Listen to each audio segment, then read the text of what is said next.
All right, let us bring in Pat Pagano and get the details on our forecast, and most importantly, the details on the forecast for tomorrow. Good morning, Pat. What's tomorrow? I begin my 67th trip around the sun. I begin my 67th trip around the sun tomorrow. So tomorrow is your birthday. It is. Happy birthday to you. 67, Pat. Wow. I know. And out of those years, how many have been spent in radio? Out of those years? Yes. In full-time radio, this will be the 50th year. In full and part-time radio, it'll be the 52nd year. And if you even include the first year I just hung out at a radio station when I was assigned, it'll be the 53rd year. But really, for all intents and purposes, this will be my 52nd year of broadcasting and my 50th year of full-time broadcasting every year. Pretty amazing, isn't it? It's scary. It really is. Well, okay, we have to remember that tomorrow. But and tomorrow's going to be a better day, too, so the weather will improve. Now, how long have you been a meteorologist? Let's see. I mean, technically, I would have to say, because I did work, like you, I did work as a weather forecaster on PBS while I was going to school, and I was on the college radio station as well. So I would say, I'm going to say that let's be 46 years. All right. Bunch of old farts we are. Yeah. 46 years. So it's a long time. And I've been on radio equally as much. Yeah. Amazing. If not longer. So, yeah, a long time. And in the meanwhile, not the greatest day. I mean, it's cloudy, and we will have showers popping up here and there. I think the best chance is this afternoon. There's spotty stuff around right now. High 60. Showers tonight, mid-50s, but once the showers leave tomorrow morning, clearing and breezy, mid-60s, which is above the average. At this time of the year, we should be in the low 60s. And Thursday, nice day, sun, patchy clouds, mid-60s again. Not terrible on Friday. Some with increasing clouds, 60 to 65. We have some showers in the forecast for Saturday, and there could still be a shower or two on Sunday. All right. Well, did you hear about that TV station on Sunday in Dallas? I did not.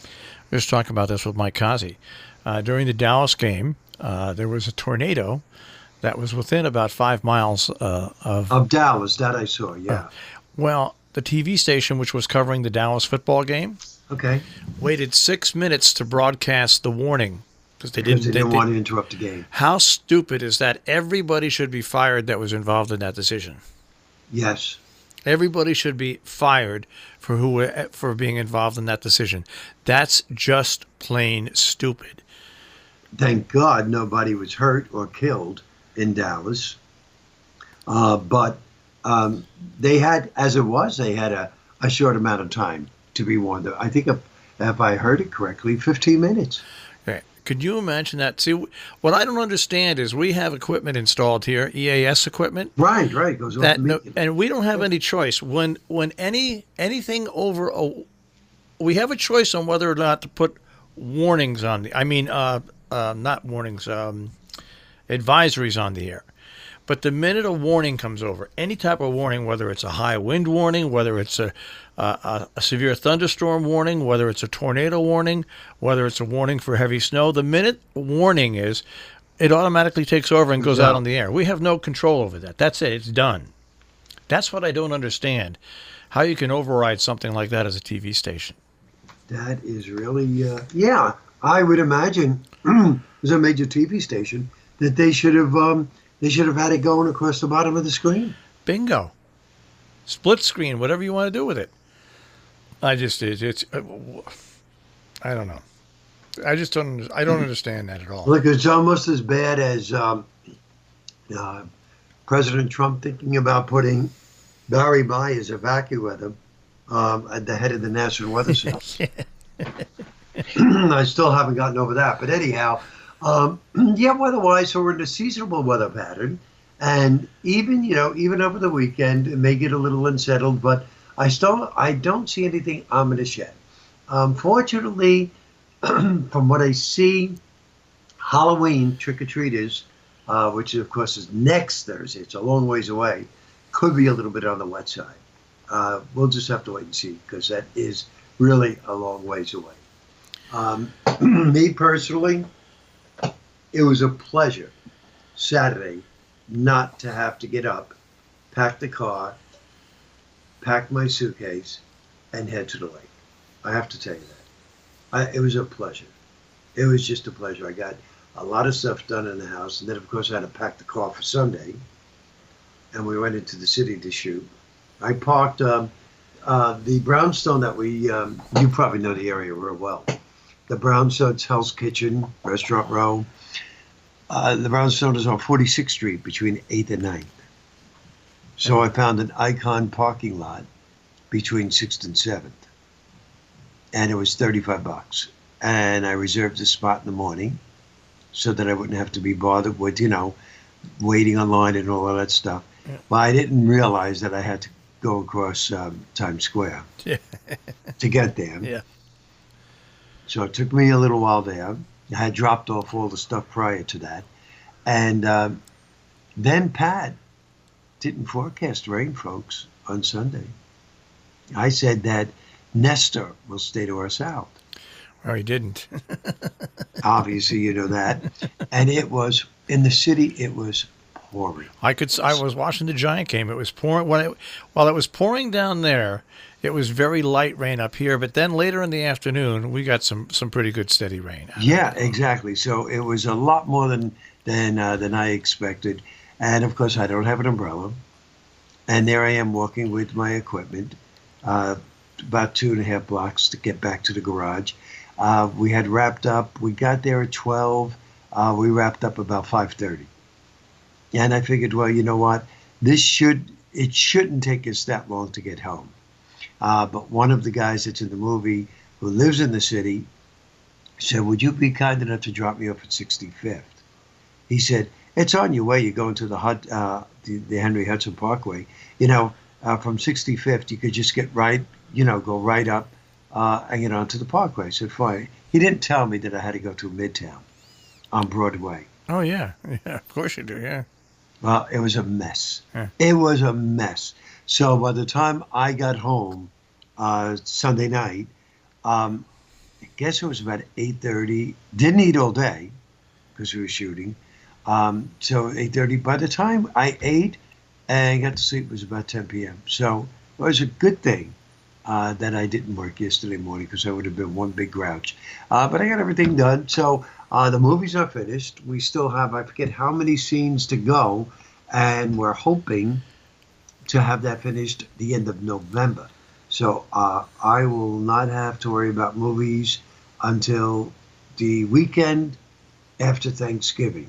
We'll be going back in to shoot at the Brownstone, and hopefully that will be it. The director seems to think there's going to be 2 more times. I'm pushing it for 1 time. Yeah. Well, I've had it. Yeah. You're at the end of your rope. I really am. Maybe the fact that we have, what do we have, 2 months? Yeah. No, we have about 1 whole month before we have to finish this, because it won't be till the end of November. I'll feel a little bit better about it. But right now I do need a break. And that also means that because I get a break, you get me back on Monday. Yay. Starting next Monday? Starting next Monday. All right, there you go. Mm-hmm. That's good news. Yeah, it wasn't good news to AJ. No. I told him, I said, you could work for me the last weekend of November. I said that Monday, because I'll be coming home late. I said, so hopefully, there's a day there. He wasn't too thrilled. Well, what can I do? it is what it is. And I said to him, I said, winter's coming. AJ, don't worry about it. There'll be times when I will need you overnight, updating and all of that stuff. Oh, okay. So we left it. Jeez. And did I see any new movies? Yes. Which one? I saw the new Spider-Man. Did you like that? I loved it. All Did you right. see that? I haven't seen it yet. No. Oh, you definitely a Marshall Miles movie. And I think the other one was called A Dog's Way Home. Do you like that? It was cute. Yeah.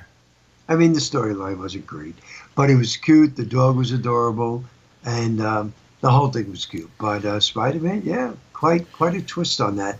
I think you'll enjoy it. What is it? The Far Side, Far Away from Home, or something? Yeah, like something that? like that. Yeah. Now, did you ever see the movie with The Watchmen? No.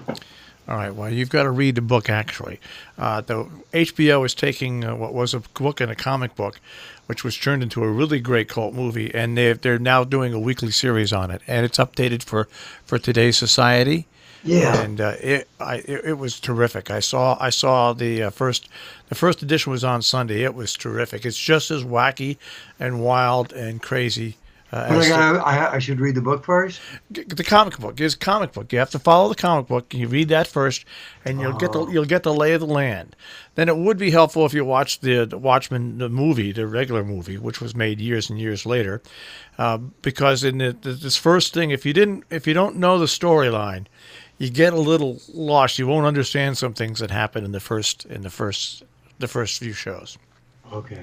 But Watchmen, that's it. It's great. So. Well, so those are our movie reviews, Pat. Yeah, we did everything all in, less than 10 minutes. There you go. All right, I want you to have a good day. Well, you did the same. And I'll speak to you tomorrow morning on as we begin the 67th journey. Isn't that amazing? I know. Okay, sounds good. All right, Pat, take care. Bye, Marshall. Pat Pagano this morning in the Weather Center with a check on the tri-state forecast.